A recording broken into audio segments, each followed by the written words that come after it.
raining outside. And I'm from the gym as well.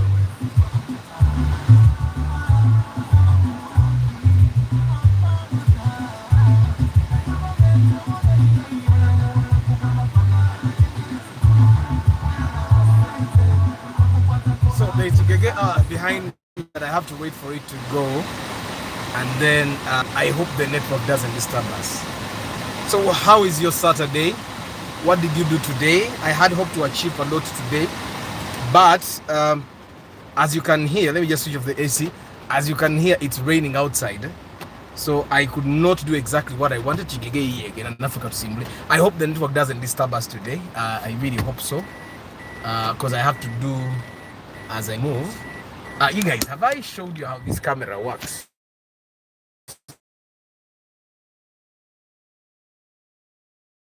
The reason why people this camera for this car came with the car, so I find that it gives you that is not realistic. But for the cameras that we just put, you put it at exactly the center of the car, so you get the right image. So now it just has that one challenge that I don't find to be very nice. But I hope your Saturday is doing well today. They're together kuogera God complex. Because then for car so far. And because I like talking about godly things. It's one of the reasons why I grow my beard. In all the godly movies, all the people that were sent by God, for example, let it be Moses, let it be Abraham, but all these guys had a lot of beards. Well, even when they show us the image of God, now but we got the image of God, I'm actually looking like that in Yemaga because of border guys. Like there's so many times border guys are saved by cars, by car drivers. So anyway, Mulimutia, Saturday genze bulungi. I hope it has.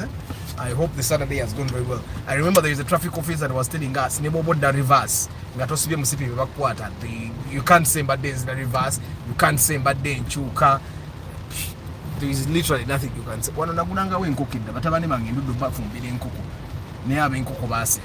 You remember the place I used to stop and buy chicken, and then yeah. So, but how are you, my people, from the Love of Cars community? If things are not going very well, trust me, we have all been there. The year 2023 was a very tough one for me. It started pretty well, and then along the way, when I think I had figured everything out, it went south, and things I did not share that bit of my life in 2023. I can't share that, but I'll share it in the near future. I'll tell you how it went wrong.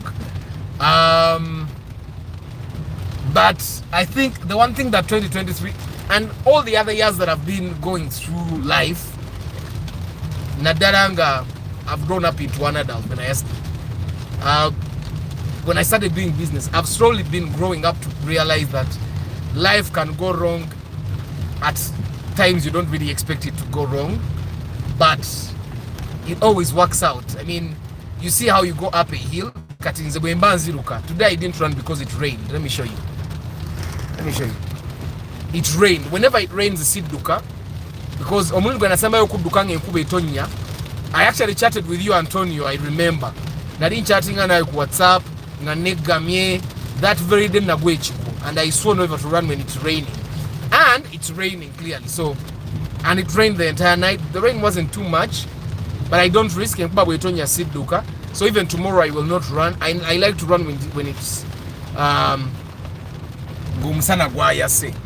so today we're going to talk about the God complex. Today we're going to be talking about the God complex. You remember we didn't finish our conversation on the God complex because MTN decided that we did not deserve to finish it. I'm from the gym, but then Chris Fitness yampa nkoze bench nenkola omukono nenkola muka shoulder katono awo nen squattinga obudde ne bunkwata ninganka nenkole broadcast. That's what I did today. Oba nvuge ngende mmaleye lwakube kuboli eri naye nali maze nembulya batabani bange nkoko bajja jiri ekyeki amakubo gene ennaku zino mabi enkuba buli bwetonye yongera okwonoona amakubo. Are you sure, Anthony? I saw, there is a video I saw of people covering their cars.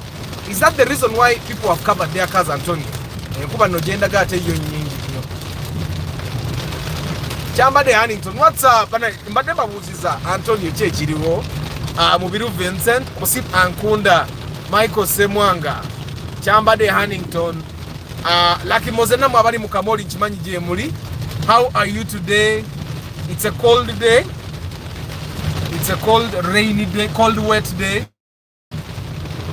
Today I had decided to skip gym and then Chingu Dembu Kuninga Maneka Ngedeko mu gym. Because I literally have to do 2 weeks, at least 2 weeks a week, 2 days a week, and normally I only get 1 day to work out. So when I can, the rain is actually serious. The rain is very serious. That's what shows you that the practice is not soundproof. Very serious. I think I'm going to gym for Ipise wano ngefufu mpiti kunga toyinza na kusubira nti wagenda baaye enkuba.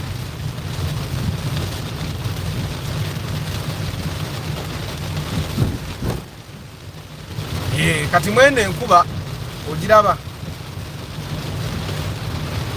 I used to tell people when it's raining like this, you don't need to put your lights on. Bawakana now, this car, my car has sensors that sense the kind of darkness where you need to switch on your lights, and it switches the lights on automatically because of the sensor. Muzimanya ezo sensors zetuteka ku nyumba ebweru amatala gebweru getekengako. So my car has a sensor like that, and it has not switched on the lights. If you have proper wipers, you can clearly see where you're going. You don't need another person to put on your lights. But apparently because people don't have those sensors, abakani nkube kakubye obakalaga watekadwa alekano. You remember when we used to play in the rain? Ntale Samuel, good evening. How are you? Council Patrick Asiku, how are you? Lucky Mose. Hey, Nemwe. About how in Dubai? Isn't the Dubai government the one that manufactured the rain? I even saw videos. The Dubai government even moves clouds around. Is it true? Good evening, Bari Kudembe. It has been raining. Man. Government ya Dubai yakole nkube yo. Is it true? Nenda ateno jendaga ye nkube yiki deda because mulabe kubo li floodings. Kali teri floodings na ye buli ewali ekinya wajjudda amazi. Buli ewali ekinya wajjudda amazi. Nkube yiki denno ddala. So the God complex, guys, we didn't finish our conversation of the God complex. I'm going to buy MiFi. I was very busy. Sasa the genda kula MiFi yeyo, but I'm going to buy an MTN MiFi. MTN basically, I think it will give me a good coverage. I don't know if UTL has a MiFi. I doubt. Nageza kono funa internet ya UTL ne wange ya cable njagala ntunde internet mu estate. But you see clear kungudo tekuli wire za UTL. Kitegeze mti balinayo coverage. Okuja ko singa babaddeyo n'omulongooti wesanga naali badde nsobola okufuna ekisowaani nenzo sanga n'omulongooti tebagulina. So this side the network is actually terrible. Network ate kati eri very terrible. Era mugenda kunzigiza, I'm going to park somewhere nga network tenatandika kuvaavaako tumaleyo broadcast yaffe ya God complex. It seems a little bit stable today. It would have gone off already. Oba mwe mwavuddeko dda nga nze neeyogeza. Martha Director, Martha Academy, what's up? Wamwe resolving council. Senga neno bwe kibadde nyine emirimu gyange gye bakola ewaka tegeetaaga nkuba ate nga girina okukolebwa kati during this period. That's my only problem. Emirimu egyo nyina gikola leero.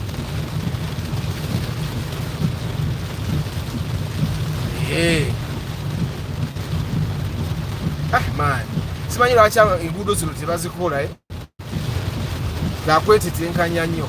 So the God complex, guys, we define the God complex as someone thinking that they are superior to everyone else, that they are better than everyone else, that they know more than anyone else, they know what's good for other people, they know what's good for the world, The God complex tends to make you believe that everyone else is an idiot and you are not. The God complex tends to make you believe that without you things cannot move. The God complex tends to make you believe that without you other people would not survive, without you other people would not experience success, without you the world would be a terrible place. The God complex tends to make you believe into gy'obadde ne gy'otambulidde yewali ekisingako. The God complex makes you believe that gweka gwamanye ekiddako. The rest of the people are simply gambling. That's the God complex. And we were saying that literally everyone has the God complex. Buli omu.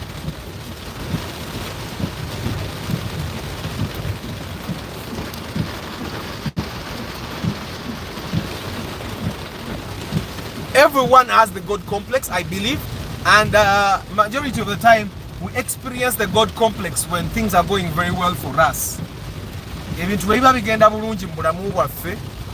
We tend to think that things are going very well in our life simply because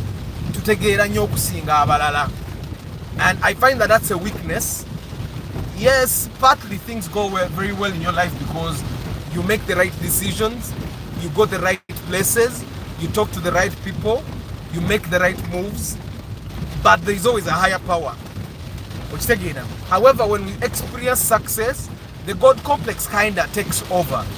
It takes over. I find that mwe abantu abali ebulaya mwe musinga okubeera ne God complex mbuuza mutya nti omuntu you'll go to let's say Dubai, you'll go to the UK, you'll go to Canada, you'll go to the US, and you live there for a couple of years. You'll be exposed to better ways of doing things. You'll be exposed to better ways of seeing things. You'll be introduced to open-mindedness. You'll be introduced to wishing people well. You'll be introduced to timekeeping. Timekeeping is a very key thing that everyone literally that comes from abroad talks about. I used to be like you guys.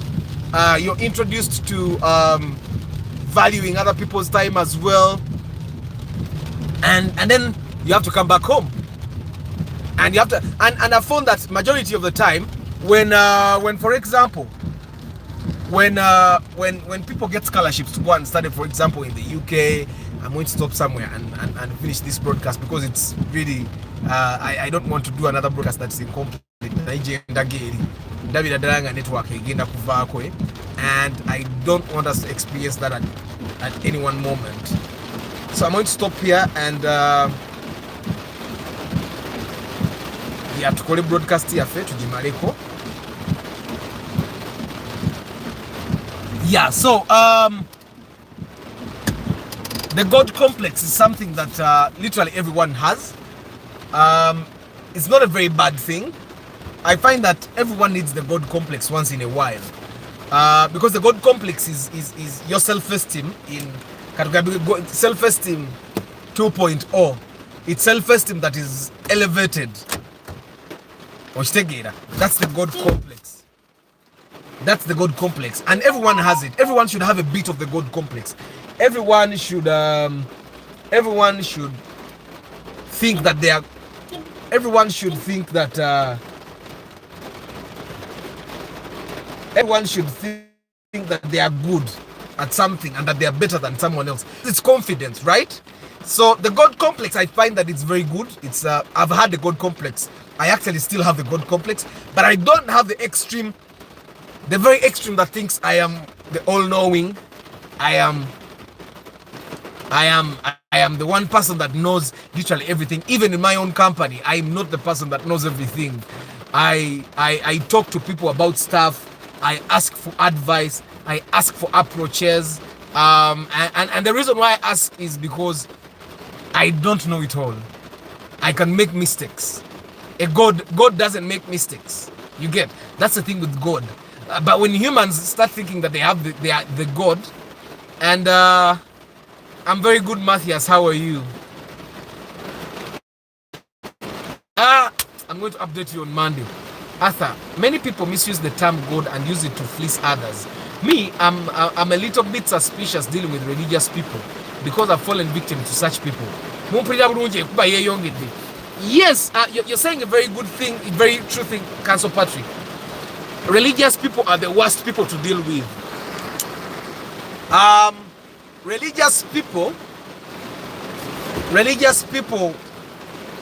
are not really religious.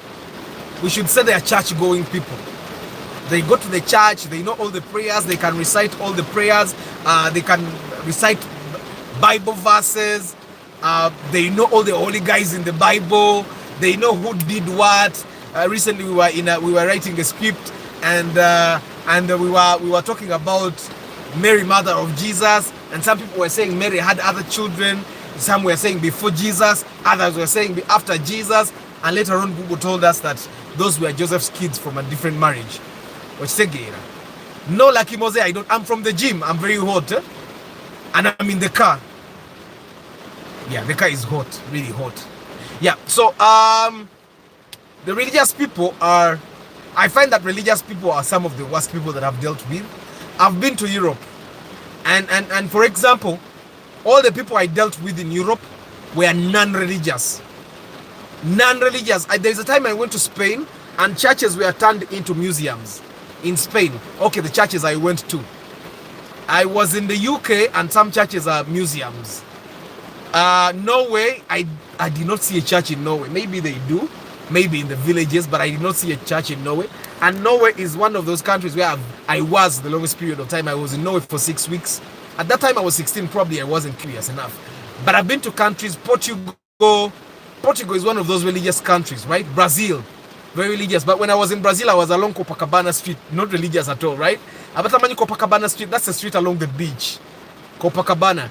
And yeah, lots of people are really just having fun.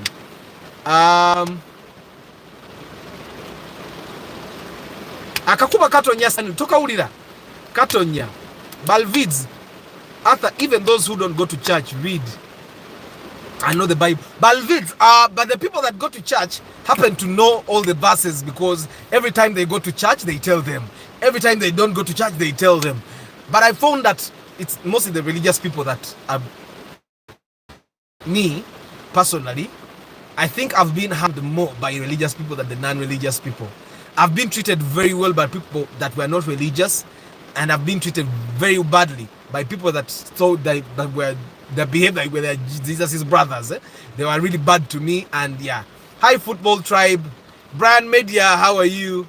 Amina Molimu Uganda, Kansbiroli steady. Paul Sema, how are you? Balvid na deskubuzi zako oliotia amatabagali buli wamu ngamulabye. Abdurrahim Kasita, it's called rain seeding. Yes. So guys, today ku topic here for the god complex. The god complex is a I want to call it a situation. I want to kind of put it in my own words.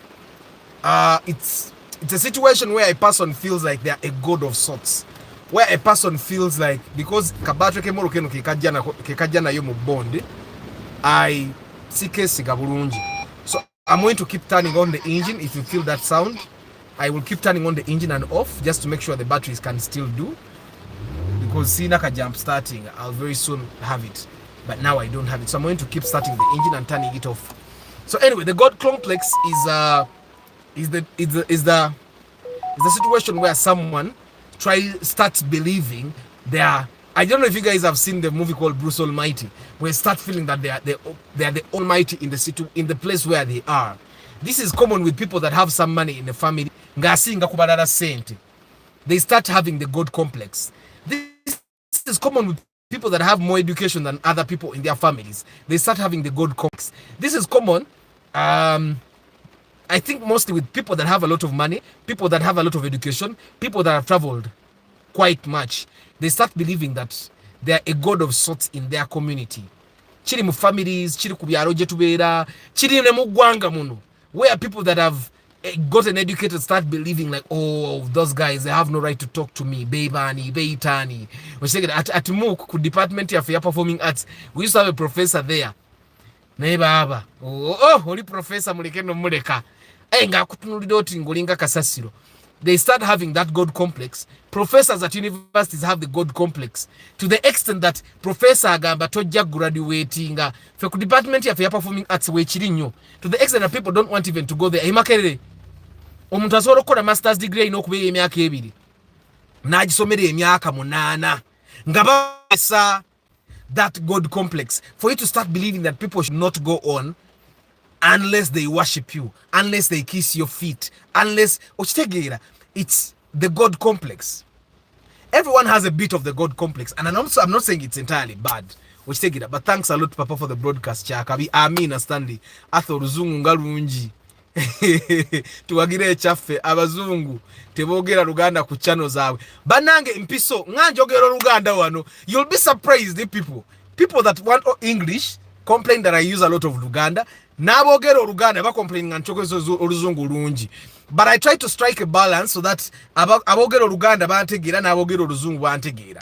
God complex mpiso. God complex ye muntu okuddawo n'alowoozanga nti w'amaanyi okusinga abalala n'atandika n'okwerowooza. Mubalina mu famire zammwe mujja ku nnyimbe, najja ne mmoloka ye, najja ne tenti ye, najja muze kulumbe, najja ne gas cooker, najja ne sepiki n'amasowaani ge, famire ye n'agiteeka eri. Okitegeera bo beefumbira emmere yaabwe tebalya ku yammwe, bajja ne soda waabwe. Okitegeera, that's the God complex. Everyone has a bit of the God complex, but there are times, of course, mu family gatherings chinzo ba sichibi ayinzo ba yene family yagitiso jiwo obutwa, because some families are funny. Bantu babira mu family ninga bewalana, bantu babira mu family nga bagala okwetta kati, you'll find that probably he's protecting himself and his family, but the God complex have found that it has taken over everywhere. Okitegeera. I'm going to bring up why this discussion came, and Chris Fitness gave me a comment that I want to start with. But the reason why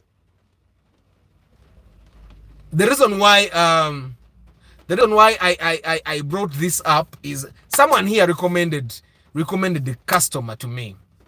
Yeah, he sent me a WhatsApp message nangamba ngenda kueleza customer wange, he's a pastor, agenda korachi, agenda kukubira ayagala ka alarm. I said very well, because people recommend customers to me all the time. Now, this is going to be both a marketing lesson and hopefully I'm saying a marketing lesson because of marketing aonetigera and bimanyi byenjogera. But I hope that hopefully I'm also right in a way in the spiritual sense, and I'm also right in the humanness sense. But it's going to be mostly a marketing lesson, because when Namaro Kogera story in Chris Fitness Nagamba, from a customer service point of view, tewali switch is off. Ochitegera. And because I said, okay, let me take the story from the beginning. So after this person said, I've recommended someone to call you for a car alarm and all, I said, fine. So that very evening, a gentleman calls me. Nankubina nangamba jebali sebo kale now jebali ko. That's how the conversation went. So, and now ngamba, you know what, there's a friend of mine that gave me your number, osobola kunguza alarm and all. Nimugamba yeah nsobola kunguza alarm.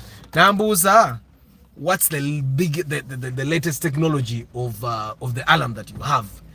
And I said, because this is basically what I always say, a car alarm is a car alarm. Then I asked him, what do you need in the car alarm? Because there's specificity. Omuntu asobola okugamba njagala alarm ekola kino na kino. But of all the alarms I've sold, and there are more than 100 car alarms that I've sold, a car alarm is a car alarm. The car alarm is supposed to simply make noise to scare off thieves. You get? It's meant to scare off thieves. Now I'm going to tell you what the kind of car alarm he wanted, and I'll tell you why it's useless. The car alarm when you put a car alarm in your car, for example, tujiteeka ku ngombe, omubbi bw'akoona ku mmoloka bw'ati naye kubakere pi nadduka. That's what the alarm does, and I've found that nange olumu enkange yange. So when he said, I want a car alarm, what is the latest technology of car alarm you have? And I told him, well, a car alarm is a car alarm, but what do you need in a car alarm? He went on straight nangamba naye abakyekya atuka kuba na Uganda mwine ekizibu. Ugandans yakwesa kigambo ki, mwine entitlement ey'ekisiru gye sitegeera. That's statement yajja bwetyo. Ekintu kyena noting ekigambo kimu ekyanzijjako kyali entitlement. Owulidde statement gye nabuuza? I say the car alarm is a car alarm, but what do you need in a car alarm? Nagamba bana Uganda in courts. Ba Uganda baina entitlement katugambe gyatategeera. Nagamba omuntu nkubidde simu ngenda kuwa business atubuuza ebibuuzo. I switched off. Now, I switched off before he says this. Nangamba I'm a pastor. Njagala kuwa business. I switched off again. Why? Because he didn't have to throw his weight about. I don't care if he's a pastor. I don't care if he's a minister. I don't care if he's the president. I don't care who he is. And probably this is something we all should know. When you call someone's business, whether you have been recommended to them or not, they don't care who you are. Nafefe nyini nyini, the people that give services, when you're going to offer someone a service, they don't care who you are. They don't. As a matter of fact, when people call me sometimes, they Njagala tracker. I never really think they are calling me because I'm Arthur until they say Njagala kurabako onoja. It never really crosses my mind. Like there's a gentleman that for some time wanted a tracker in his car, and literally every time I told him ngenda kueleza technician a judge take him, he would cancel. Until one time he told me you get. But it's never really, for me it's never a point, because people don't care who you are. Because who you are is based on what you have achieved at this moment, it's based on where you have gone, it's based on how much you have earned, it's based on what you own. All those things can go away. You get? And then when those things go away, you remain you. So the things that made you have the God complex will all go away. So when this guy started saying, I'm a pastor, I want to give you business. And then I said, because my next question was, Ongambi, bana Uganda to ina entitlement. Muchara wange yale atude wano ngabana batude mabega. And normally she likes to tell me to let it go. But this was for me, I find that this was too much.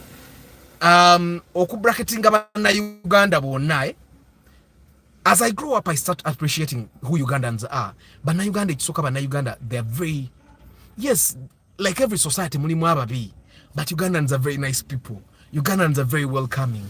Ugandans are good people, are hardworking people. They try. Okay, Ugandans are hardworking to the extent of their knowledge. You can't expect a Ugandan to handle you as well as someone that has been trained in customer service if they haven't. Now, for someone to bracket Ugandans as entitled, I don't know where he got his experience. For me, chance jako nyo. Nemubuuza mu statement yange mbadde mu kigambo kye kiri entitled. He went on with his pastoring. And then the pastor, oba bana Uganda mwabaaki, muine entitlement gyesitegeera. Kakati nze nkubidde njagala kuwa sente nkubuuza what the latest technology of alarm you have, oli mukumbuuza bibuuzo.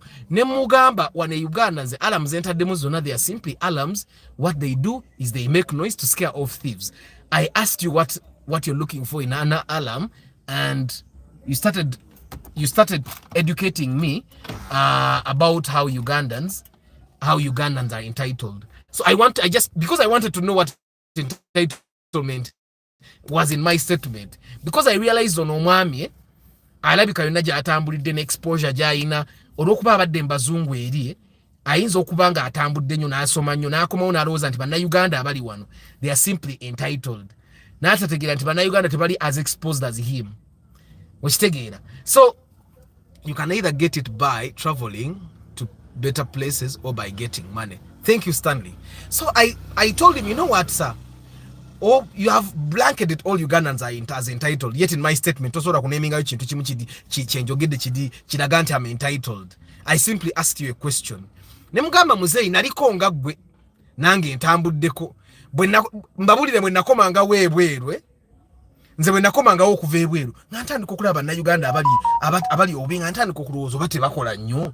Osegeera kati nga bwe mbeera nyina appointment n'omuntu ku saa 8 najja ku 8 kitundu ne ndowooza oba kugamba ali lazy tafaayo. People, when you travel, when you get educated, the God complex should bambi kakana ate kakana nnyo.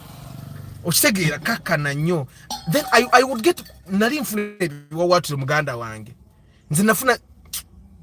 It takes time for you really have to be here home, eh? Actually, it's him that was entitled because he was a pastor. He wanted to be treated in a special way because of his status. Yet the person on the other end of the phone doesn't even know him. And even if I knew him, most pastors are frauds. So I'd probably first think he's a fraud before I think he's bigger than. So I used to be like him, thinking that maybe muna Uganda bwata treating angagwe bo yagala tamanyi. But one thing we people we forget, nti bwogenda gwe nofuna sente no jango unyaka wowo banonga teba unyaka wowo. You may forget that maybe these people don't know where they sell perfumes. Mukampala mu kibuga wakati waliwo batunda perfume za layisi obukebe obutono obwo batunda obakanaano ba mutwalo. Abantu abamu tebamanje buli nga ina sene nga tamanje batunda perfume obwo bwa layisi. Abantu abamu tebamanyi nti deodorants osobola jigula nusu kanaana. So when you find someone gatawunya as fresh as you expect or as you want them to smell, notandika okulowooza nti awunya bubi because tanaaba. Okitegeera, some people were not trained by their parents to actually bathe properly. Some people were not trained by their parents to buy deodorant.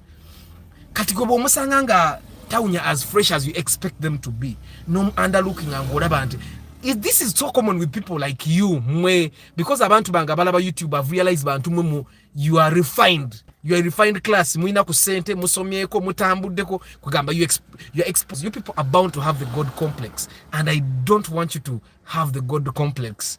Okay, the extreme God complex. Have a bit of it because it's good for your self-esteem, but don't have the extreme God complex. Oshitegera. I told you about the American going, but then so some digital marketing class young. Mugwagwa tategera. Zimbabulida tategera. Because apparently teyajja kusoma mu digital marketing class kujja kufuna magezi, yajja kufuna certificate. Abanja certificate, but the certificate ezaffe za digital module zibeerako eno yagisoma, eno teyagisoma, eno yagisoma, eno teyagisoma. Terigenda kulimba abantu nti nagenda n'ensoma digital marketing byonna mbisobola. Bye wasoma tubiraga nti wabisoma, so that togenda kutuswaza nti bye tusomesa tetubimanyi. Era bwe yategeera nti our certificates have those things. Nanyiga nnyo katulaki mubiteekako mu lumeriko olwo, laki mubiteekako biki. I actually gave him assignments. Bwe namuwa assignments nandeetere ebbaluwa psychiatrist ekulaga nti aina obaire abaddeko ne depression katakizibwa kola mirimu gya bwongo nnyo. Nange tuyatulowooza nti bannayuganda tulina excuse. You people, you have not seen omuntu okuva e Bulaaya oba Obungereza ng'agaba excuse. Guy yandeetere ebbaluwa ng'eriko letterhead ya psychiatrist nga psychiatrist ali mu kutuwa nsonga lwaki omuntu oyo talina kukola mirimu gimuleetera kozesa bwongo bwe nnyo. You have not seen a lazy person from that side. Okitegeera. Antonio, ate kiki ekyobutasoma ennyo? Ante mwasoma nnyo naye muli exposed. Okitegeera, you guys are exposed. Bwemanya nti bw'ofulumako e Uganda bw'oti n'ogendako mu nsi etali mu Africa wano, exposure gy'ofunye si ey'omuntu ali wano. Era njagala mbabulire, omuntu agenze n'afulumako eggwanga n'akomawo wano, bw'otuuka mu nnyumba gy'azimbye eba yanjawulo ne bw'aba akozesezza material wa layisi, eba yanjawulo ku muntu abadde e Kampala paka. Ne plan yayo yanjawulo ku nnyumba endala. Okitegeera, hayi niko. So this pastor, when he told me that we are entitled, natandika okuthrowing around, nemugamba nangamba temumanyira kwata abakasitoma. Nemugamba muzeeyi naye nze nasoma marketing ate mumumanyi. And by the way, I wanted to tell him, you know what, I don't want your money. Let me tell you this I told you genda kubera marketing lesson. You don't have to serve every customer. Some customers are bad. Some customers are bad. I'm telling you, there are people that come to me for pre-purchase inspection nga ne center azina ne mugoba. Okitegeera lwaki? You talk to me ne nkulaba ng'oyinza okuba omuzibu ennyo, ng'ojja kundeetera emitawaana ne ngamba genda. Okitegeera, there are some people that we have done pre-purchase inspection for. Tukola inspection n'atusumbuwa makanika wange n'angamba ne Arthur, ono batumufundi motoka agende nga atusumbuwa. Ne mugamba no, that's not how it works. Okitegeera, oba waluguddemu kati ng'olina okufuba okulaba ng'omuntu dramiga either tafuna motoka oba afune motoka ennungi. Some people come to me okola inspection, for example, ng'alina emmotoka gy'ayagala naye nga sente ze tezigigula. ne mugamba togula bwogula siriiwo sitekako mukono gwange sikuwandiikira ndagaano genda ogula bibyo nga njagala kunabire ddala mu ngalo ng'ambe nti nedda because sente for example omuntu ayinza okujja nga alina miliyoni 10 naye nga ayagala emmotoka ey'ebbeeyi okitegeera ne mugamba mu sente zo tezigula mmotoka ya bbeeyi zigula eno ne mula options zasobola okugulamu ezo sente n'agaana kati ng'ate ziri emmotoka zayagala zigenda bambi oyo munaaba mu ngalo either tofuna mmotoka genda ogambe nagenda ne atha ne tafuna mmotoka oba nafuna emmotoka ennungi. So you don't have to serve all customers in marketing. Not all customers are good. Not all customers are meant to be served by you. Abamu baleke competition ye bafune. That's one thing you need to understand. That's why some businesses are expensive, because they don't want to serve everyone. Okitegeera, some people will just bring you trouble. Okitegeera. So sometimes you have to let go. Era when I talk to that pastor, phone call najimaliriza mugamba, you know what, kuba I wanted to make sure that this guy understands that you don't generalize the people. Ngono guy bwe nalina mu class yange mu America ngajja kwolwe enkuba yatonya nnyo. I remember I was on the broadcast nembalaga ne kubu ngali flooding nze. Then nangi natuka I think over 2 minutes late. Kati bo abazungu bo bamanyira. It's in them because their environment is clean. Bobo abantu abaddeko Bulaya mukimanye enkuba etonya n'otambula engato niziyonjo wala buyonjo wazi. Osegera, so for them they are used to walking in the rain. It's the same spirit he still has. Omanyi culture yebwe bai era ne bana Uganda nkimanyi bwe bagende ebwe basoka ne bastrugglinga n'okuuma obudde, because in our culture that's how it is. So guy nga tutuuka ku budde bwe actually nali nnyamadaala nga naye ali nnyamadaala nenzigulawo n'atuula. So the other people came at 10. Enkuba yatonya nno yali nyingi. They came at 10 and I waited for them because that day we are going to cover, there is a module we do business math. We do break-even analysis and all that. And once you're left, you cannot get it. So I had to wait for these guys. Now when these guys, before these guys came, guy atandiko complaining, I paid my money, bichi. But you know what? Because he wants to start a factory in Uganda. And I told him, you know what? Because you're going to start a factory in Uganda, and you came here to study marketing, let me tell you, customers are also internal. For you guys that have businesses, the first customer is your employee. I know he has to buy into the business. He has to be able to buy your products before he can sell those products to other people. So I told him, because these people, the employees working in the factory, are Ugandans. You need to understand how the culture works here. Sometimes you have to understand in a culture how the systems work here, how the environment works here, because the environment can disempower a person. Someone can wake up very early in the morning, I can tell you. Nazuka kumachana akera. Natandiko kutambula. Nalinya taxi. You guys know that wali eri Kyambogo. Amazi ne gasala ko nga taxi tesobola kusala. Ne batandika okukyuka, ne bakyuka ne bagenda gye balaganga yonna wajjudde. Nga ne bwe yali addayagala kuva mu taxi jayagala okugenda wajjudde amazzi, talina gy'alaga nga alina kulinda taxi ekoleki. So there are things that we need to understand about us as a country. We need to understand nti Uganda cannot function the way Europe functions. The same way Makerere University doesn't function like Harvard. Because ba lecturer ba Makerere badojinga. I remember naliye Makerere waliwo lecturer yatusomesa constituency David very popular, is a popular person musajja nga tukola group work nze nakola group work bamemba ba group yange bonna tebakola, nze nakola group work ne muwayo kwegamba nga bwe tuba tukoze group work, if group wefunye 70 buli omu afunye 70 guy yampa 5 mu mwenda abalaba 7 kati I saw it but I ignored it because nze degree nali ngenze kusoma kuyiga byenkola saagenda kufuna mpapula tezina kyeziyamba. So 2 years after I graduated ne musanga awo nga tugenda kola actually project naye ne mugana naye wansula nga nze nakola project naawe okimanyi group yange bonna tebakola naga nsobola n'okujjayo empapula zonze n'enkusuula mbijjayo the God complex okwagala okulaga amaanyi nentambula nenfuluma office ye okitegeera. So there is a God complex in Makerere University. Probably there is a God complex in other universities abroad. But I tell you that all people that I know that have gone to do master's degree ebweru bazikola probably in 1 year ne bakomawo. But Makerere wano manyiwa abantu abakoze master's degree for 8 years. Nga kinno head of department aganyo signinga kugundiye. Supervisor waganyo. The God complex is not a very good thing sometimes. Okitegeera. Antonio, there are some customers you might not serve. Actually, oyo guy ne bwakomawo nga ayogera bulungi siyinza mukolako. Okitegeera. My former employer used to go abroad a lot, and whenever he could come back, he could quarrel for about an hour about everything. But when he stopped going abroad, even the quarreling stopped. Exactly, JFK adds, abantu abatambule nnyo agenda agala alete ebintu ebireri abirete wano. Nene werabira nti wano tuina first of all a culture yaffe nga abantu, but apart from the culture tuina ne environment nga kyovula abantu omwana asomera mu international school asomera mu national school. Mu international school wali environment ndala, mu national school wali environment ndala. Omuntu asomera mu somero lye Kampala tabanga muntu asomedde mu somero lye mu kyalo. Environment ezo za njawulo. Kati go olokuba obadde mu kibuga Kampala n'ogende wa Athe Matuga n'oyagala buli kimu okikyuse, Muganda wange, you're going to get frustrated. Okitegeera. People will start hating you. Oyali yetaaga kuwa level. Now, but I'm also another person who is tired of that superiority, most especially the guys in US. But me, I always try to be calm whenever I come back. Dakata Joseph, how are you? Nico, Zendiste the man. Guy, Nico Abuye, how are you? Guys, like the broadcast. So anyway, you guys need to understand that the God complex is important. By the way, you need to have the God complex, because nze nzikiriza nti buli omu kufe is a God. Katonda yakussa ku nsi a God in your own world. That's why my kids abanuli try to nyumya ne mugamba oba yarengamba kimga, don't worry, I'll take care of that. You have a father. From that day, Aban, whenever there is something, agama mama, no, mommy, daddy will take care of it. Daddy knows everything.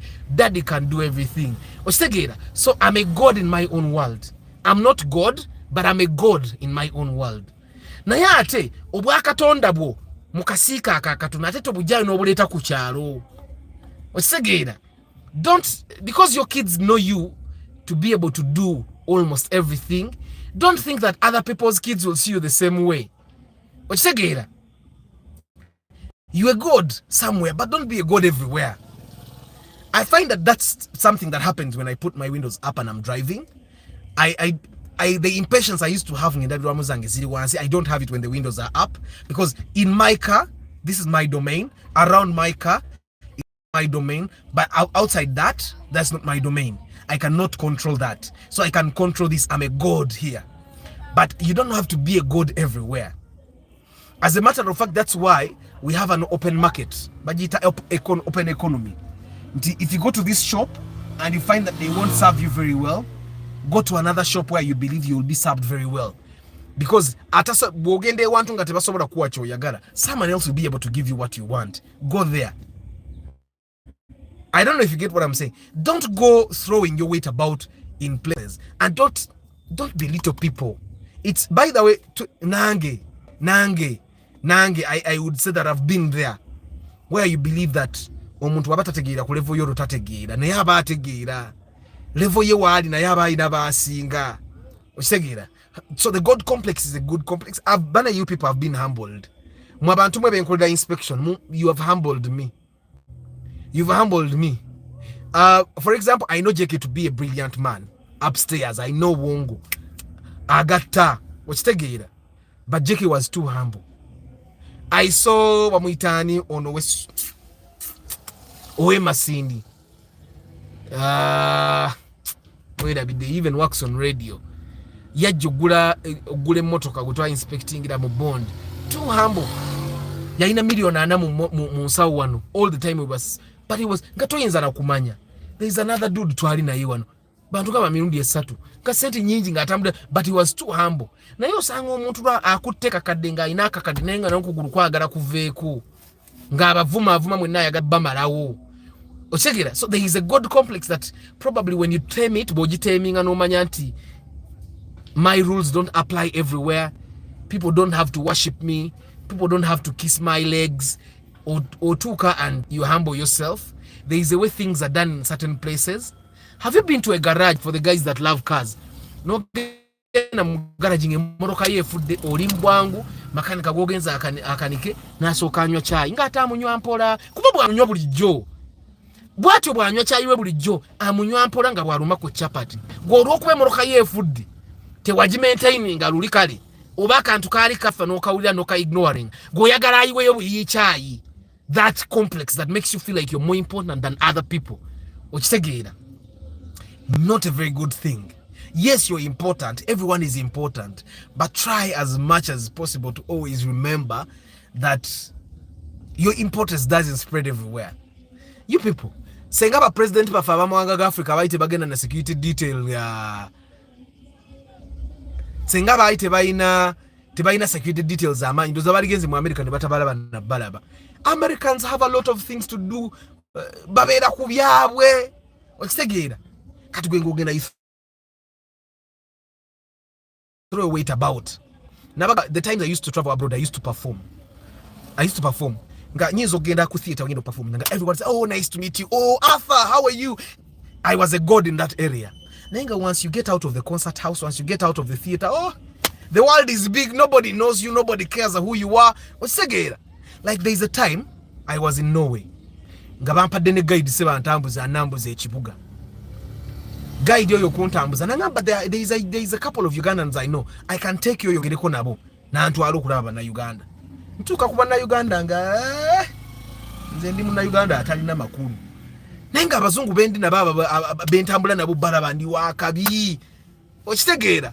So it's important for us to understand that it doesn't matter how educated you are, it doesn't matter how much money you have. And by the way, guys, yaga kumanya ntino, you are not as important as you think.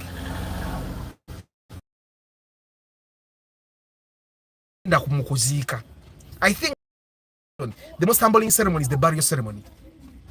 Awo muntu afude. Oyinza ogenda makago omugaganga yafudde ng'emmotoka ziri wali. Okitegeera. Ebintu byonna byabadde akulirizanga biri awo tebirina makulu. At that moment nga tebirina makulu ngali wali. Ng'abaavu be bamuzinga. Akaseera ako ng'abaavu be bamufaako bagagga banne babadde akuliriza babeera nabo. Bano abaavu abayitako tababuuza. Ng'abaavu be bali mu kuzinga omulambo. Abaavu be bakuma ekyoto. Abaavu be bakumaakuma abaawaka. Ng'era okuzika bwe kunaggwa. Abaavu be bagenda okudda nga kyabuuza ku baana bo abagagga bagenda babeera bire. Okitegeera? I think I've been humbled a lot. And I think the kind of humbling I get, especially these days in Singapore, humbled by you guys. In Singapore, humbled by you guys being called inspection. Nti, you guys humble me a lot. But naera wadendi humble sinyigirwa mutoke tomanyira kati nzo yo pastor yali agala kutandika kundaga nti amanyi nnyo bwe namugamba nasoma marketing nanga simanya I have a masters in culture simanya because ne mugamba yeso ina masters mu culture na culture ya Uganda tunajiga namugamba wandiba ngo ina masters mu culture simanya because bitya na ye culture ya Uganda osanyo gikoleko research actually namubuuza wasoma masters in culture because bitya namubuuza na ye what was your thesis on wawandika ku research yali kuki kubanga waliwo okusoma culture na ye wokola research n'ogikola Malawi. But that's why you people abantu abasomere ebweru nga bali scholarship ebisere bisinga babagamba mudeye wamwe and disseminate the knowledge you've got and use the knowledge you've got wachi bagalo be useful mu gwanga lyo neka tugoja gendo some smart cultural anthropology na yo some ku cultural anthropology in Nigeria gakuleme okujjo some ku culture ye Uganda ogitegere bana Uganda lwachi bakola bye bakola okegera me have actually found that omuntu asobola okubanga ina empisa nga ina principles mu moroka nga avuga bulungi bwayavu wala nagula echo border asobola okuliisa abeewu empisa zibuuka. Why? Because that's the culture. Avuga ebyamagezi n'atuka nfaachi n'ensi naye n'atandika okuvuga nga banne asanze mu industry. I don't know if you guys get what I'm saying. So the God complex, you starting to think that you're better than everyone else, thinking that you're more knowledgeable than everyone else, thinking that abalala bonna tebalina magezi gwayina, abalala bonna tebategeera gwategeera, abalala bonna, that God complex. Hi Joshua, how are you?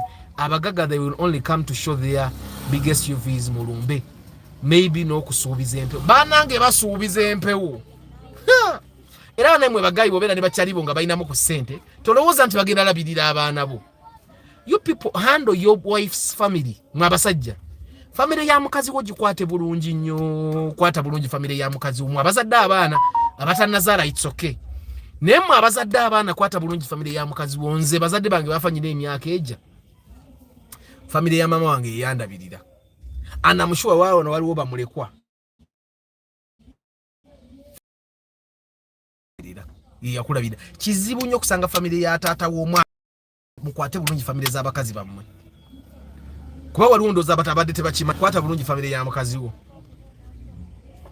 When all things go wrong nebo oba gofudde kazu ne basigala family ya mukazi we ejjolabira oba bafunye ku bintu byo oba tebafunyeeko bwe balabirira abaana network ekutawanya hajara lero munaye network eri stable atenze wange.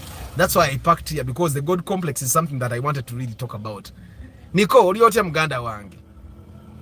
So you guys, oyinza okuba oyina sente nyingi, oyinza okuba wazimba amaka agateta, oyinza okuba oyina eka z'ettaka 2, oyinza okuba buli mwaka ogende bwero emirundi 4 n'okomawo e Kampala, oyinza okuba oleeta container number. Tekitegeeza nti gwe asinga okutegeera. Okitegeera mwe bagayi mutegeera. Mwe ne bwoba gwe asinga sente toziyina nti gwe asinga okutegeera, nti oba gwe asinga okumanya. Wali abantu abakusinga okutegeera n'okumanya naye nga tebalina the level of success you have. Do you know why? There is a higher power. You may have made the right choices, but there are people that have been making the right choices all their lives, and the right choices turn out to be the wrong choices. Okitegeera bagagga bano bayimirira eri mu muyembe naffe abanywi b'obuuyi. Actually bagagga bano bayinza n'obutajja kulaba ku mulambo gwo, babeere ne bagamba gundi nno yafa, yafa twamuziika, twamuziika, ne ku ntaana bayinza obutatuuka. Okitegeera lwakuba ate our people also back home at all Lucy, they become so lazy sometimes, and you wonder whether that day they came to work oba nedda ne kisukka. Stanley munnange tekibeera kubeera lazy. Stanley, I don't know when was the last time you actually had a business in Kampala, but munnange tekibeera kubeera lazy. Nze mbadde ngezaako okubisoma because I'm a marketing person. Nze buli wentunuulira business ntandika okunoonya what is stopping this business from having traffic. For example, wano when parkings waliwo saloon y'abakazi, wano waliwo dduuka lirimu engoye z'abakazi n'ez'abasajja, mulimu ebizigo, perfume, biki. Wano waliwo hardware, waliwo hardware, wano waliwo clinic. I can tell you Stanley nti okuva lwe parkings wano temula nti na parkings edda wano, all those shops agamaduuka gonna nga bwe ngagambye temuli yafunye customer ano atya no. Kati omuntu oyo bw'atafuna customer leero n'atafuna enkya n'atafuna olwokusatu, programming and nap time, kyekyenkugambye nti the environment gye tulimu ebiseera ebimu shaping how we do business, how we work and all. Kati omuntu oyo bw'amala weeks 2 nga tafunye bakasitoma olw'omwezi, ng'abadde akeera ku makya n'asiimula n'alongoosa n'akola biki, atuuka n'atandika okutegeera nti bakasitoma tebajja lwa kulongoosa. Kubanga bw'otejjaamu pressure eyo ogenda kwesanga ng'oloze, ojja kutandika okulowooza bannayibba bo baaleeta amayembe. Naye ng'ate olina okusoma. Kati aba marketing tubisoma tugamba kakati wano environment lwaki tewali bakasitoma. Is it too much competition? Tuliwo bangi and all that. Tewaliwo population ntono because kati bano we baateeka this area abantu bazimba, but these hardwares don't get customers, for example. But do you know why these hardwares don't get people? Because they are bigger hardwares ezigaba transport. Like for example, inomva gula bintu bya ku hardware, ne hardware eyo empadde emmotoka namba ebintu byantadde nga $1 oba 3, naye nsasudde omutwalo gumu n'ekitundu bituuse wange, ng'ewange waliyo 7 kilometers from the hardware gumu kitundu. Kati ono tasobola competing na hardware eri, kubanze bwe najja okumugulako ate agenda kuŋŋamba mpangise moroka etwale ebintu. Kati nange kyenkola nga nvuga ngenda ku hardware ennene. Kati this is beyond him. Era bw'omusanga mu hardware ye nga yeebase, yes, you want to say it's his fault, but naye yandyagadde okubeera nga hardware ennene, naye talina capital oyo, ate talina kirala kyamanyi kola. Kati they are hanging on until maybe one time. Kyovulaba ntera bagamba wano, soma buli wosobola okugenda osoma, soma buli wosobola okugenda okusoma, soma. Okitegeera oyongere ku skills zo. Nze buli wosobola okusomayo akantu akapya nkasoma, because you never know when you need another skill. Okitegeera. So Stanley nze sagala gamba nti our people back home because nankati nange ndi back oba oyogera kunze Stanley oyinza okuba oli kunze nti mpitiriza okubeera lezi oli mugambo ojjota ku broadcasting oli mu vesi lwaki tosibye ettayi namwe mukisusa our people back home kati naweza ku broadcast oyambadde vest lwaki tosibye ettayi bakasitoma bawa ekitiibwa Stanley oyinza okuba ogera kunze ndi wano naye sibanga ekisunzo nakisu Stanley sagala gamba nti abantu ebawaka bali lazy tebali. I think omala kujja Kampala n'okola for some time. Athasomo tuweeko sebo kukyate mwe bagayi bambi mulekerawo okulowooza nti na Uganda bali lazy bulezi. Not all the time. Yes, there are lazy people. Naye era mu buli nsi mulimu abantu abali lazy. Zimbabwe no America gwe mbadde nsomesa digital marketing ali lazy. Ali lazy gwe bakuwa batya homework. Assignment. Kukosi jawajja okusoma nga tebakukase n'oleta ebbaluwa ya psychiatrist egamba tokkirizibwa kukola waaka akulowoozesa nnyo oyo talirezi munnauganda okitegeera si munnauganda naye alirezi simanyi oba guys I make sense. So yes Stanley you're partly true but I find that mostly you're wrong. Nze waliwo business ezimu zentuukawo neŋŋamba n'okugamba bano abantu bakola decent. For example wali across waliwo ebirole bino eby'omusenyu waliwo balina ne mound z'omusenyu so batunda musenyu naye neebuuza bakola ddi nze yo business yannemu otegeera oba wena tuddewa nti bannatikayo yadde loole n'emu kyokka ate for you to understand nti lwaki neebuuza kubanga loole erefu y'omusenyu bagituguza ffe ewaffe wali emitwalo 13 etali yonna ng'etuuse ey'omukirumbe bayinza n'ogiguza 10 naye kuweza kuliko omusenyu kuliko amafuta kuliko abatisi kuliko driver kuliko nanyini motoka kati aba bantu ddala bakola decent. Atha bibanda kiki abayina emmotoka envundu tugambe areas artist ne boba toyogedde exact ndeka mpiso ndeka teri kibanda kina motoka nvundu mwagala kunkubya mutemujja kubayo mujja kutandika gamba bambi ndeka ebibanda byonna bina motoka nungi. Ugandans are hard working. Stanley tannategeera Stanley Ugandans are hard working. Bannange banna Uganda bakola Stanley nzo okumanyanga banna Uganda bakola oyagala omanya nti banna Uganda bakola vuga oyite ewandegeya nze natuuka n'okutuuka n'endowooza abawala abo abatunda ebintu abo ku street awo kukuba awo ewandegeya oba bambega nga banyirira nnyo naye nga kapita ebintu byalina mu ngalo bya mutwalo naye obuzabu abalina ebintu bya mutwalo ali kapita wa mmeka eri alyako mmeka. Ugandans bakozi Musema Saddam how are you mpisonze sina kibanda kyemanyi kirina motoka nvundu mujja kunkubya empi wano bonna balina motoka nnungi abantu ababeera ne motoka envundu babeera ba individual omuntu asuubula busuubuzi bubi ng'emmotoka nvundu naye ne kimukwatira ng'ate alina ogitunda kuba it's a business. Ngera bw'ona ogenda mu kibuga ne baguza essimu embi nga bw'ona ogenda mu katale ne baguza ennyaanya envundu bibaamu.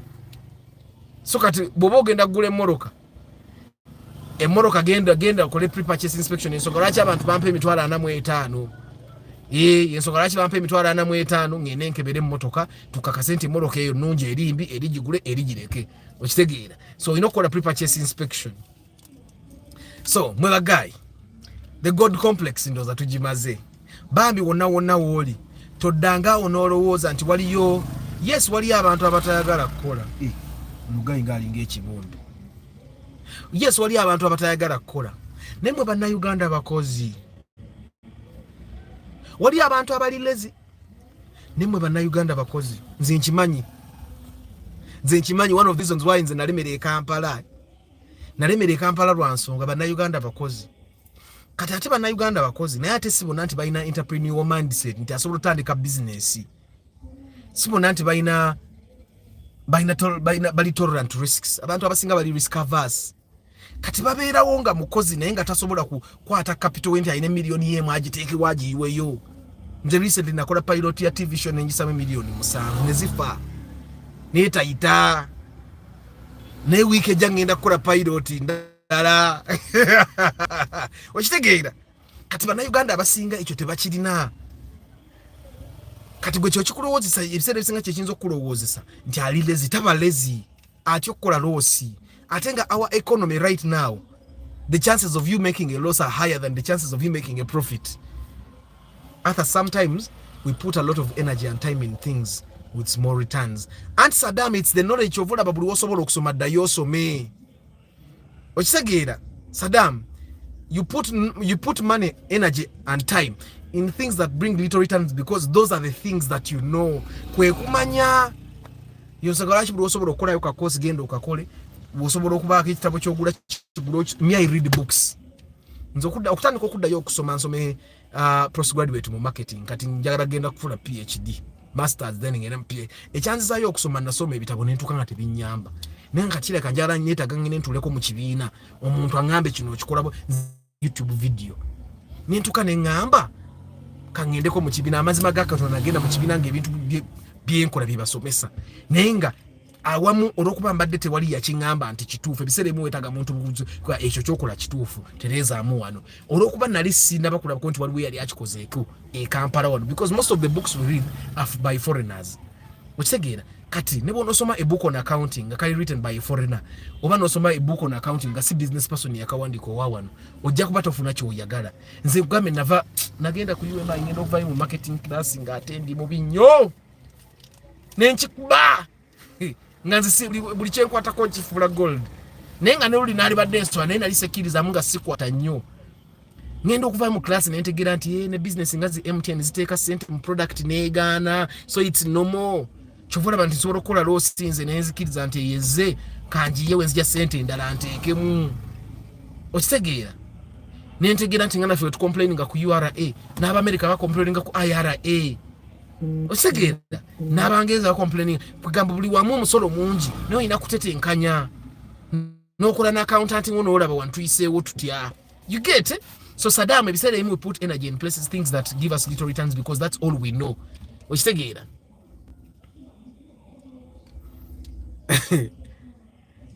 Adrian, Ugandans are working abroad. People work for maximum 8 hours if any extra time paid. But in Uganda, people wake up at 5 a.m. Thank you very much, Mugerwa. Abantu bakola wano. Nze wano, I really hope that the government will introduce the minimum wage because government yafe nedita minimum wage kwet ate neje enforcing. Mugenda laba ngati wakyali family ebula kyakulya. Nedeta minimum wage nengamba omuntu gwosuza ng'omuliisa muwe emitwalo 15. Omuntu gwotasuza gwotaliisa muwe emitwalo 5. Minimum wage ogenda laba business bwezigwa first of all zijja soka zigwe zonna kuba zijja batesobola kusasula abakozi kati ate zisobola okusasula abakozi ezina business strategy ezikola ezimanyi okumarketinga zimeruke olikola bya na Uganda byabalasa bubakola chovola. I feel terrible that the parliament has not moved on minimum wage. Okitegeera Ugandans are very hard working. Do you know how many work no baluma no baluma ne babaluma and yet they still go back and try again. Thank you, football tribe. Banange standi bana Uganda bakola. Bana Uganda bakola na ebigana. Economy ya fojiraba ediwet tetegere kika. Ne ata we want to work na yaba abantu betukolera. They fight us. They don't want to pay us. Kati awo naffe. Anti kati Jose bobo kolera omuntu gatayagala kusasula tandike ekicho totya. Tandika nzo kutandika. Of course nina tandika dda. Na yenze nze nakola kumba akayimbira. Of course mbaka yimbira na niyonga nemi aka 16 nga muvaka ya senior phone ngena mbaka yimbira. Ngamba mva mutu ndengera ku Pride Theater. Njagala mbabulire nze the one thing that era nsonga lwaki ba actor bange basasula bulungi. Nali mubaka yimbira and Christmas ya 2006 because 2006 nali mva mu S4. Christmas ya 2006 twakola omuzanyo bali baguyita kaawa. Fe murihaso twali hasingira ng'emyezi nga3 nga ntambula buli lunaku neve mutu nengenera ku Pride Theater. That's a very big distance by the way. Ne from rehearsal sawa mukaga n'otambula n'ogenda eka nga jjajja akimanyi ntambula nga nenda ina sente kati mu rehearsal nga nakigumira kati nga tusuubira nti oba bwe tunagenda ku show bwe bana abakoze sente banatuwangayo ka transport ak'ettaano 5. Okitegeera ng'ofuna nusu olu. Okitegeera nzijukira waliwo twali hasinga paka eyo sawa oba munana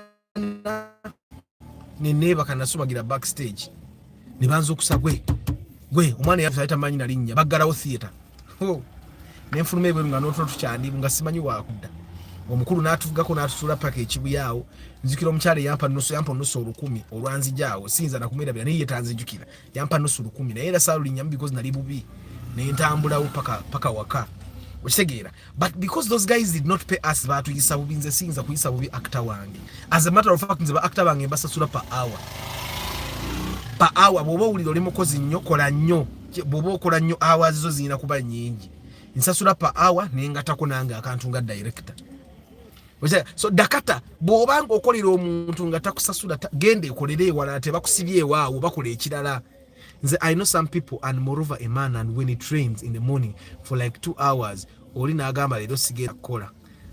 Stanley aboje bali, but let me tell you something Stanley. Do you realize that there are businesses in Enkuba bwetonya tebakola ne bwagenda naggulawo?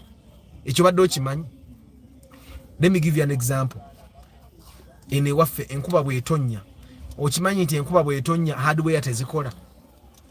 Ng'oggyeko ziri hardware enene zifuna order enene nti oli kwolula okuba emmotoka bamuwa yabwerere kwolula alina okusomba ebintu. Okimanyi nti hardware zino ezisinga tezikola Enkuba bwetonya. Lwaki? Kuba abazimbi tebazimba mu nkuba. Ne bw'oba omuntu ayagala okukola kiba kati ffe tulina muli enzikiriza egamba nti enkuba bw'ekkuba olwala.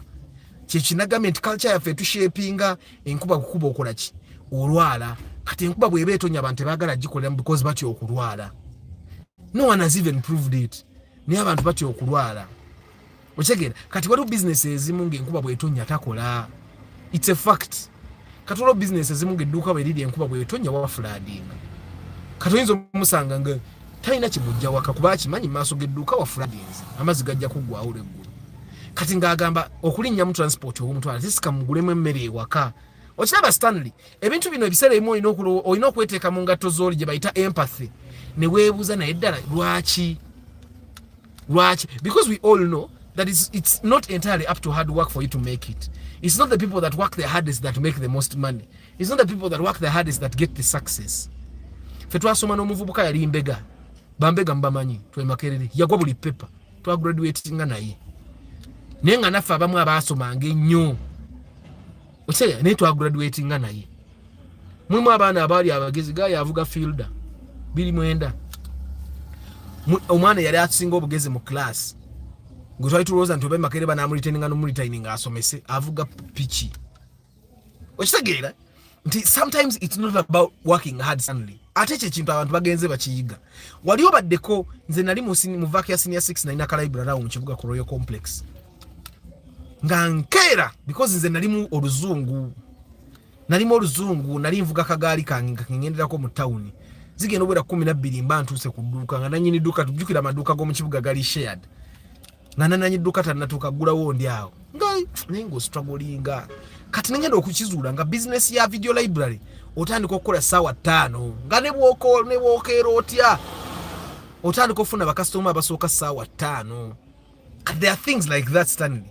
Olina okusooka weegendereza. Waliwo omuntu okusigala mu buliri ng'asigadde mu buliri because akimanyi enkuba bw'etonya abaali badde bamuwa emirimu tebagenda mmuwa kuba bo tebajja kubaayo. Okitegeera kyekyo oli kyagambye nti tukola nnyo naye tuteeka amaanyi mu bintu ebitaliimu returns. Kati nga ne bw'onookeera otya. And sometimes it's also about luck. You see, this is a beautiful sight. Sijja balaga kifaananyi naye taata abadde anywa yogurt bw'ati akafisemu n'akawa omwana we ali mumukolera bw'ati. You know how you do a pint? Bw'okola pint bw'oti akasigaddemu kaveemu. Of course it's beautiful but it's also painful to watch. Taata nga it's painful. Every father should be able to buy yogurt for his kid nga naye yeegulire ne maama wamugulire. It's beautiful in a sense of, but it's also painful to watch. Okitegeera akaana okalabira ddala kabadde kaagala kubeera kakaaba n'okukaaba kaagala beera na yogati bwako kalaba omusajja anywa yogati amumalawo. Tukole nnyo bantu bange. Ate mwe abatannazaala bw'oba owulira tonnaba ready tozaala tewabaawo akupapya. Abaana bano mubalaba responsibility. Nze omwala gwe nkola ne ku office yange ne Arthur oyagala abaana bo ne mugamba no, loving my kids is a responsibility. Nyina okubaagala. I don't have a choice.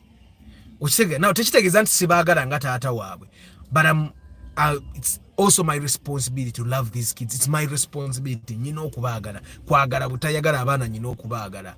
Buvunaanyizibwa. Nga bwe olina obuvunaanyizibwa okubagulira engoye, olina obuvunaanyizibwa okubaagala. So tozaala nga tonnaba kubeera ready. ati wabao kugamba fe waffe tuzaala abaana bataano ozaala otya abaana basatu ozaala otya abaana bana yagenda obbalabirira. So anyway guys, the God complex, don't ever feel like other people are less than you. Fenna nno tuli bantu. Ku TikTok waliwo guy yajja nayogera kyo banengamba abasayansa biki biki naga toogera ne mubuza abasayansa tebagenda mu ttooyi because we all go. And when you think about it, zino engoye zibikka bingi. That's why abantu bafuna ku sente batandika okugula engoye ez'ebbeeyi ezitalabika buli wamu. Abantu batandika okumulaba ng'ow'amaanyi naye nga we are all just people. Okitegeera era naawe gweweraba ng'ow'amaanyi naawe bw'omala temulaba ate tunafuna customer azeggula lugoye aleka agudda mukyala we lugoye. The first customer I've seen on gali amaduuka clinic hardware duuka ly'engoye saloon hardware neliri duuka lya bulijjo retail 1 2 3 4 5 6 kati oyinza okweza ngono omukyala nga customer gwasoose ofuna yono kati oyinza ngojja ng'okonkona nga yeebase ng'ogamba nedda tayagala kukola. Okitegeera so let's not have that feeling of these people tebategeera bali lazy. Sometimes ekintu kyalimu it's a culture. Nze natandika n'okulaba abantu abamwe wakulidde mu environment mwakulidde bajja okubeera mu kati for example mu byalo eno gye tubeera osanga omwana wa myaka 12 ng'avuga piki nga n'ebyokusoma yabivaako ye taata we yamuzaala ng'akimanyi nti omwana bwaweza emyaka 10 muwe piki ayige so that agenda oweza emyaka 15 ng'asobola ovuga booda. Taata we ye kyamanyi mu bwongo si musiru tamanyi nti there is something bigger. Waliwo abantu abamu abalowooza n'okulowooza that education is useless. Nze mpapula olaba customer gwasoose ofuna n'okugula taguze agenze taguze nagula agenze kati Stanley kyembadde nkugamba lwakuba nti ebintu ebimu basobola bibalaga naye nze buli wembeera the thing is nze buli wembeera I try to notice why people do what they do. Okitegeera nze ngezezaako nnyo okulaba nti njiga lwaki Uganda nzitukola bye tukola. Okitegeere because olumu tugenda netulowooza nti bannange ife abatambuddeko ne tulowooza nti abazungu bagezi okusinga nze. Kati nali n'omu ku bafolowa bange wano yava UK oyo yagula taxi nangamba no olowooza abazungu bategeera naye abazungu tebategeera ng'oyagala okukakasa nti abazungu tebategeera ebitaala byabwe biveeko ng'ebyaffe bwe bivaako wano traffic lights nti nabo babeera ku kkubo ne beetomera awo nga naffe ate ffe tetwetomera nakwetomera at least twevuma naye mbu bo beetomera n'okwetomera kuba nabo tebategeera tusinga. Kati abazungu ekimu ku bibagira nti fayini zaabwe nnene nnyo mwabali e Dubai mukimanyi nti fayini y'okuvuga past the speed limit fayini nnene nnyo. Kati weesanga nti olw'okuba fayini nnene nnyo it's cheaper for you to drive within the speed limit. Okitegeera kanze nange waliwo ebintu ebimu byenkola nga it's cheaper for me to do that. Sikyayomba n'abantu because it's cheaper for me to have my peace of mind. Okitegeera it's quite cheap for me to have my peace of mind ne siyomba na muntu. Okitegeera era nze bw'ova ino ngamba nva maaso nga nkuviira emikisa giri wangi. Okitegeera but anyway mukitegeedde the point I'm trying to make, don't have the God complex. It doesn't matter who you are, where you are, it doesn't matter what you do. Oba oli bishop oba oli ki ate nze bannanga abantu abalina religious titles bensinga lukunyoma lwa nsonga. Majority of the people in the religious realm abakulembeze baffe basinga obutategeera. Nze nzijukira abaana bonna abamaliriza nga batandise tubuulira enjiri bwe twabeera mu high school mujukira abaana be mwayitanga pastor gondi mu kirasi babanga n'obwongo nga butono, common sense nga mutono, naye nga Bible yategeera Mukama Katonda. Okitegeera kati nze ate abo mbanyooma nnyo era nabo bakwata abantu abateerowooleza be bakwata ne batuuzaawo. Okitegeera naye bw'onitandika okwerowooleza temwebuuzangako lwaki every time someone goes abroad n'amalayo emyaka ng'etaano akomawo tabiriiko. Akomawo tabiriiko because ebintu ebisinga ffe bye tusabira wano e Kampala bye tugenda mu church ne tusabira eri government zibibawa. Omuntu abeera wano ng'asaba bambi wonya maama wange bambi wonya taata wange eri abasawo gye bali eddagala gye liri abajja kuwona sure deal because n'omusawo yennyini asasulwa bulungi n'omusawo yennyini ayina principles. akimanyi bwe nakola obubi omulwadde bajja kunkwatako wali ku Wanda Health Center matugaba ba omwana wange eddagala lya typhoid nga talina typhoid bwe nagenda mu ddwaliro eddala nenjagala nsuwinge oyo omusawo yennyini yakizuula nti omwana teyalina typhoid nangamba Arthur togenda kuba sijja kusobola kujja ku testifyinga okitegeera. So everyone fears themselves but you're testifying against naye ate amazima gali nti bansanga sirina ssente era naaligenzeeyo simba kuba na ssente nnyingi ne bwe nalibadde sirina testimony yono I would have gone. Okitegeera nenfaafagana nabo naye kati olumu ogenda n'obalaabalamu ng'ate kijja kubeera costly nnyo bw'oba tolina testimony yono ng'ate ono tali willing kuwa testimony. Kitegeeza nti abasawo nabo tebalina integrity. Okitegeera naye kati fe ebintu bye tusaba wano ne weesanga nti olina omusawo gw'olowooza nti amanyi naye ng'ate era olina kusaba Mukama Katonda akole omulimu gwe yawa omusawo amagezi okukola. Katonda tumumenya n'omumenya naye Mukama wange wonna woli nkwagaliza weekend ennungi kankusiibule kambasiibule bannange. Don't have the God complex. It doesn't matter where you are. Nkimanyi abamu kumwe kati muli mukomawo Kampala naye bw'okomawo bambi abantu abali e Kampala tetuganya abamu bali lazy abamu tebalowooza nnyo abamu bali unexposed abamu bali uneducated naye some of them it's not really their fault. Wakitegeera some of them nga bw'olaba nti it's not your fault that you are born in Uganda.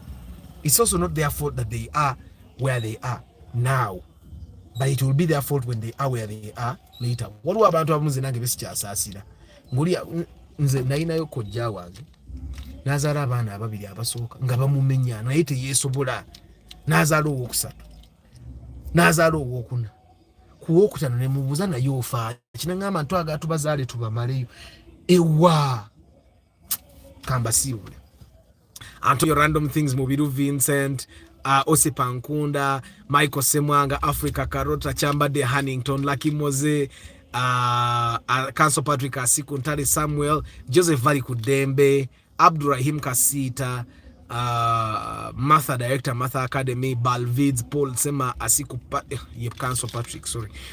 Ye Asiku Patrick, oyo Council aliyo mu Eastern Uganda, boberi yo yagala lawyer kolira keyo, yo. Serunjoji Matthias, Lucky Moze, Football Tribe, Brian Media, Mpiso Luganda do mixing now kati uli akati jogera na Luganda lu just tegede na tegede. Actually there is a time I insomesa digital marketing class. Nejoga nga nyina mu Omukongo na antunyana. So now we are learning in Luganda. Nemuga sorry. It's an instinct. Shahid Resolve Log, JFK Arts. Hello, Joan Jojo, how are you? Ono murashoba wawa bana. Captain Muslim, Seguya Ronald, Hajara, Derek Lule, bana guys. Mwaganyo liking a broadcast. Nicholas Sivulime, Dakata Jose, Nick Wabui, Nicholas Kaziwe, Mugalasi Joshua Mixed Farm, Football Tribe Banangi. Mwe bali kubeera ko nnyonnyo Musema Saddam, Edwin Mugerwa, Tumuhimbise, Darius Majwalas. Bana mwe bali nnyonnyo. Papa, all I can say thank you much. I'm so grateful for all you are doing. Amina. But Arthur, throw more light on why abroad there are few churches. Edwin, ebweru abantu bya religion babivako because they realized it's all in your hands. Buli chokola kiri mu mikono gyo. God is there. But God gave you a brain. God gave you hands. God gave you legs. God gave you people around you. Buli kimu osobola okukikola Katonda yakuwa power. Okitegera. Now you find people on a Monday. Ekifo kyogenda atetenkanye. Ekifo kyogenda akwatagana banne bakole. Nali mu church asaba Mukama amuwa omukisa. Ali mu church asaba Mukama amuwa sente. Okitegera. So I realize because nakolako n'abazungu, manya abazungu abali atheist banji and they are the best people I've dealt with. Nze nabagamba ntambudde almost in season na Europe. Ndozo obusisi Kazakhstan kiri mu Europe. Kuchomanya nti obusi obutono tonobo mu Europe wesagenda I've been to almost all European countries and ngangenda nakusatu nenkomawo bwentyo And I realized that abantu abazungu na realize nafuna ko racism omundi ogu. Ate I was 16 at that time. Ida bali bana batoyi bali bakola racism. But I'm telling you nti abazungu abo mbalaba bava ku dini kubanga bakizuula nti ebizibu ebisinga betulina mu nsi muno bantu be creatinga. Sistani, gwe sitani. Gwe nze ni Arthur bagambire ddala tebawasa ate lwaki tebawasa on Sunday bakeera ku beach kuwummuza birowoozo mwe bagayi kyambadde ani ambuuziza ono mugerwa abroad tebalina because abantu abo abazungu mbalaba bo bakizuula nti ebizibu ebisinga ebiriwo bantu be babireeta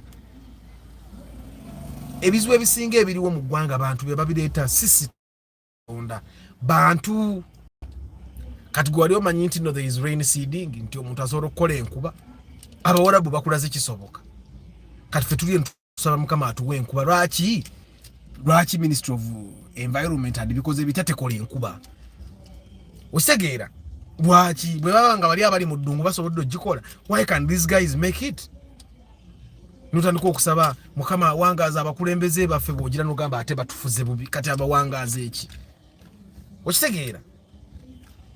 Anyway guys, olwaleero ndumaze kamba siibule mukama bawo mukisa. I'll see you tomorrow evening 5:15 PM ngo olwaleero bwe tubadde saa 10:15 mukama bawo mukisa tujja kuba tumala iri broadcast ya tamalayo. Ciao.